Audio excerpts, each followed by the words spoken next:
Kumusta ka? Sa hirap ng buhay, patuloy tayong naghahanap ng paraan para mas makatipid at madagdagan ang ating ipon. Panoorin at baka ma-realize mo na nag-aaksaya ka pala ng pera sa ilang bagay na meron ka. Ang madalas na pagtaya sa loto. Kung matagal ka ng regular na tumataya sa loto, baka panahon na rin para kwentahin mo kung magkano ba ang nagagastos mo dito kada buwan. Baka malaki na rin. Oo, meron ilan na tumatama sa loto. Pero talagang mahirap tumama dito. Maraming tao na nag-aksaya ng maraming pera sa laging pagtaya dito. Nawala na nga sila sa mundong ito na hindi naman tumama ng jackpot. Kung malaki ang nagagastos mo sa regular na pagbili ng lotto tickets, pwede mo na itong ilaan sa mga bagay na importante rin at sigurado ka pang mananalo in the end. Gaya ng mga long-term investments. Ang loto ay isa ring sugal. Tulad ng ibang mga big-time na sugal, ang baka lang ang garantisadong nananalo dito. Mas malaki ang natatalo kaysa sa mga napapanalunan ng mga mananaya. Ang alak at sigarilyo. Patuloy ang pagtaas ng excise tax para sa mga ito kada taon. So talagang walang tigil ang pagtaas ng mga presyo nito. Yearly, 5% increase sa excise tax ng sigarilyo at 6% naman sa mga alkohol. Addictive rin ang mga ito, lalo na ang sigarilyo. Mahirap itigil. Magastos sa mga bisyong ito, para ka na rin nagtatapon ng pera sa mga yan. Kung magastos ka ngayon para magkasakit, kapag nagkasakit ka dahil sa sigarilyo o alak, gagastos ka na naman. Baka mas malaki pa nga. Mainam kung hindi mo gagawing bisyo ang mga ito. Mas maganda sa kalusugan mo, matutuwa pa ang bulsa mo. Ang gym membership. Marami sa atin ang merong gym membership. Pero marami rin ang hindi talaga ito nagagamit. Madalas kasi sobrang busy sa work at saka sa family. Madalas din tinatamad lang talaga. Marami pang dahilan. Kung wala ka naman specific target na muscle group para i-develop sa katawan mo at gusto mo lang maging fit, maraming forms of exercise na libre pero epektibo tulad ng pagja-jogging. Meron din sit-ups at syempre libre rin ang unlimited push-ups. Mahirap pa mag-workout sa mga gyms kapag masyadong crowded. Ang tagal mong maghihintay para lang makagamit ng weights. Ubos na oras mo, nakapila ka pa rin. Pag-isipan kung ang iyong gym membership ay sulit at nagagamit mo. Baka inaaksaya mo lang ang pera mo dito. Ang expired na mga pagkain.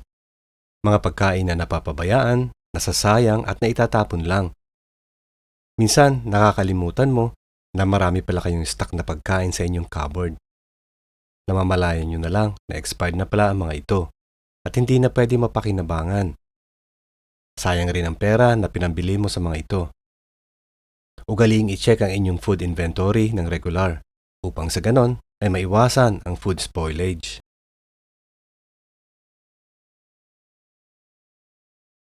Ang gustong magmukhang mayaman. Porket mayaman ang mga office mates or friends mo, gusto mo sasabayan mo rin sila sa mga kaya nilang bilhing bagay. Kung branded at mahal ang gamit ng kaibigan mo, ito rin ang bibilhin mo or something similar. Bale wala sa'yo kahit wala ka pang pera ngayon. Basta gusto mo, same status kayo. Kahit pa nga uutangin mo pa ang mga ito. Kung napipeer pressure ka, harapin mo yan head on. Tanggapin mo sa sarili mo na hindi lahat ng maganda at gusto mo ay mabibili mo. Sanayin mo ang iyong sarili na bumili ng mga bagay na tama lang sa kaya mo. Hindi yung mga bagay na kayang bilhin ng ibang tao na kilala mo. Hindi ka na magkakautang, hindi pa sayang ang pera mo. Ang hindi nagbabaon. May baon ka ba? Wala. Tara, bili tayo. Ganito tayo sa work kapag hindi nakakapaghanda ng baon for lunch. Walang choice kung hindi bumili. Makakatipid ka kung mas madalas kang merong baon na pack lunch. Reserve mo na lang yung pagbili ng iyong lunch para sa mga araw na hindi ka talaga makakapag-prepare ng iyong baon dahil sa sobrang busy or may importante kang bagay na kailangang atupagin. Yung perang matitipid mo sa pagbili-bili ng pagkain habang nasa trabaho ay magagamit mo pa sa ibang bagay. Ang latest na mobile phone. Latest flagship model daw. Pero parang hindi naman worth the price yung mga bagong features. Halos pareho rin lang naman kagaya nung last year's model. Wala naman talagang importante o malaking improvements. Hindi mo naman talaga kailangan mag-upgrade kapag lumalabas yung latest. Huwag ka magpapadala sa FOMO. Kung quality naman yung phone mo, just keep it and use it. Ingatan mo na lang ang phone mo para hindi ka rin mapabili ng bago. Kung magagamit mo ito na mas maraming taon, malaking pera ang masisave mo sa halip na latest phones ang pinag-iipunan mo. Ang mga sale. Enticing talaga ang mga discounted sales. Napaka-tempting na bumili. Minsan kahit hindi naman kailangan, pumipila at napapabili ka. Kasi ang laki nga ng discount. Ganito yan. Kung wala ka naman talaga balak bumili ng isang bagay, pero napilitan ka dahil discounted nga ito ng 50%, hindi ka dyan nakatipid ng 50%. Pagkus, nag-aksaya ka lang ng 50% ng halaga nito. Maging wise sa pagbili. Kunin lang ang tunay na kailangan at iwasan ang hindi naman. Bago tayo magpatuloy, kung bago ka lang sa channel na ito, paki-hit ng like button at paki-subscribe na rin. Ang magarbong bahay. Siyempre, mas magandang bahay, mas gusto mo. Kaso nga lang, minsan napapasobrang laki at mahal ang napipiling bahay. Lumalampas sa original budget plan. Dahilan para mas lumaki ang mga buwanang bayaran. Kung bibili ka ng bahay, siguraduhin na kaya mo ang lahat ng susunod na expenses. Mas magarang bahay equals mas malaking gastusan. Hindi lang yung buwan ng amortization ang iisipin mo kapag meron ka ng bahay. You need to consider lahat ng running costs. Ganon din kapag may plano ka bumili ng isang luxury condo. Malaki-laki rin ang mga gagastusin mo dito para sa homeowners association, property taxes, insurance at maintenance cost. Dapat talaga money-wise ka sa pagbili ng bahay, lalo na kung first time mo.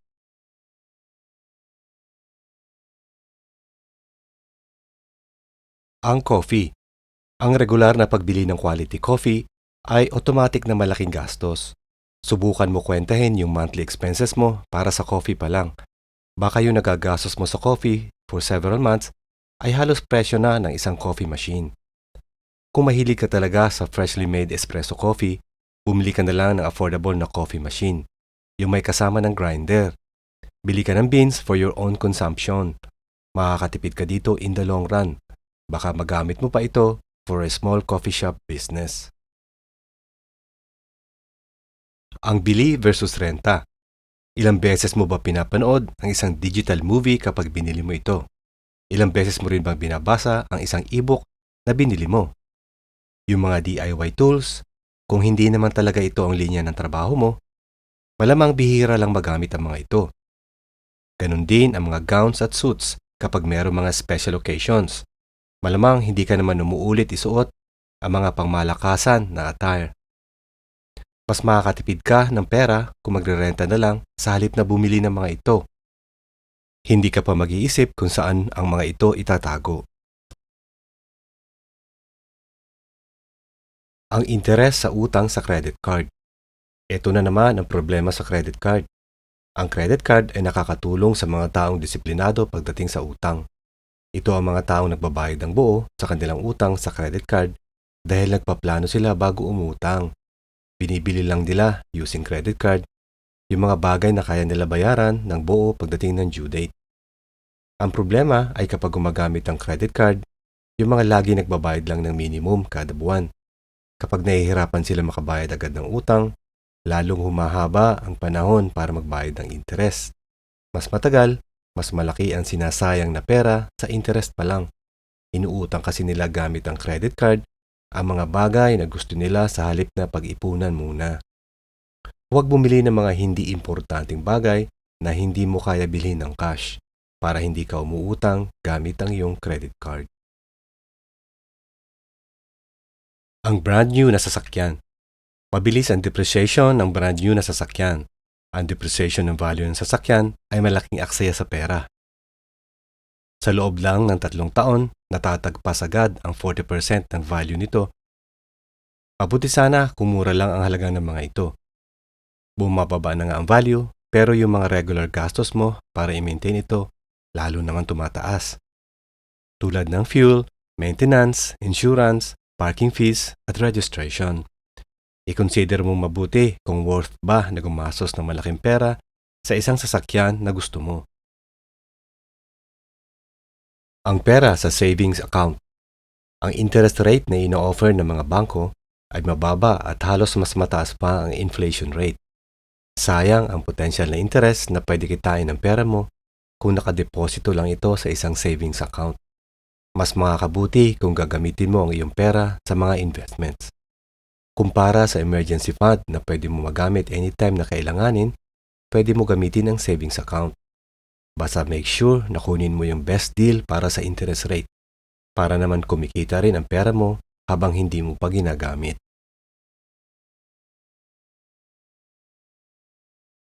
Ang marami kang streaming subscriptions. Kung meron ka ng Netflix, kailangan mo ba talaga ng ibang subscription kagaya ng Apple TV, Disney Plus o kaya Amazon Prime? Sayang naman kung hindi mo ma-maximize ang isang streaming service na binabayaran mo dahil meron ka pang ibang subscription. Mas sulit kung isang streaming service lang ang ginagamit. Mahirap ang laging marathon kapag nanonood ka para lang masulit ang binabayad mo. Mag-decide ka kung alin ba sa mga ito ang mas nagagamit mo para ma-let go mo ang iba, less pa ang babayaran mo.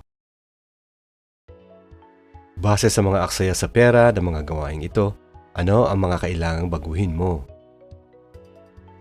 Huwag kalimutang mag-like, mag-share at mag-subscribe.